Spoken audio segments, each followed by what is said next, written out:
A'udzubillahiminasyaitonirrajim. Bismillahirrahmanirrahim. Assalamualaikum warahmatullahi wabarakatuh. Nah, kali ini kita akan membahas beratnya hati seorang ibu meninggalkan bayi ataupun balitanya yang belum genap berusia 2 tahun tidur sendiri meskipun sudah di tempat seperti ini, ya. Sudah di lantai, apalagi kalau di tempat yang tinggi seperti kasur yang ada di depannya, ya. Nah, kalau kita terus was-was, maka anak kita tidak belajar untuk tenang, karena ibunya mengajarkan hanya was-was saja. Akhirnya selesai waktunya sholat, jam 2 kita baru sholat, karena didesak oleh keadaan, waduh gimana ini kalau belum sholat, akhirnya jadi kebiasaan. Apalagi yang ibu muda masih baru punya 1 anak.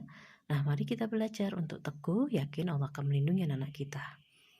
Yang pertama, kita berdoa, mohon perlindungan pada Allah, mohon petunjuk bagaimana supaya kita bisa melindungi anak kita. Apakah perlu diletakkan di bawah ataukah di tempat yang seperti apa yang aman. Kemudian kita tenang meninggalkannya. Terutama nomor 1 untuk sholat, ya harus tepat. Meskipun sudah punya keturunan, sudah punya putra, putri, punya anak, tetap harus sholatnya tepat waktu. Justru setelah punya keturunan, kita punya anak, kita harus semakin lebih baik, ya. Betapa banyak kita hamil selamat, diberi keselamatan, kemudahan. Kemudian lahirannya juga subhanallah, keluar anak yang normal seperti ini, ya. Jangkep, lengkap, sempurna seperti bagaimana seharusnya. Sebagai wujud rasa syukur, sholatnya harus tepat waktu. Apalagi kalau kita harus bekerja. Akhirnya dengan ekonomi yang kembang kempis, kita sudah pakai pembantu, sering beli. Karena alasannya apa? Alasannya repot sama anaknya. Jangan repot sama anaknya, jangan dikambing hitamkan anaknya, kitanya yang repot, ya, kitanya yang tidak mau belajar. Nah, kenapa jadi ibu tahunan kita merasa kita bukan diri kita sendiri, diantaranya karena seperti ini. Nanti insya Allah ada video sendiri, kehilangan jati diri ketika sudah menikah, rumah tangga menjadikan kita tidak menjadi diri kita sendiri, kehilangan kehidupan kita, begitu juga menjadi ibu, nanti akan dibahas sendiri. Nah, diantaranya konkretnya seperti ini. Tentu saja bosan loh, hanya diam duduk menemani anak kita seperti ini. Anaknya tidur, kita ikut tidur, kehidupan macam apa itu? Anaknya bermain, kita hanya duduk biasa saja, tentu saja.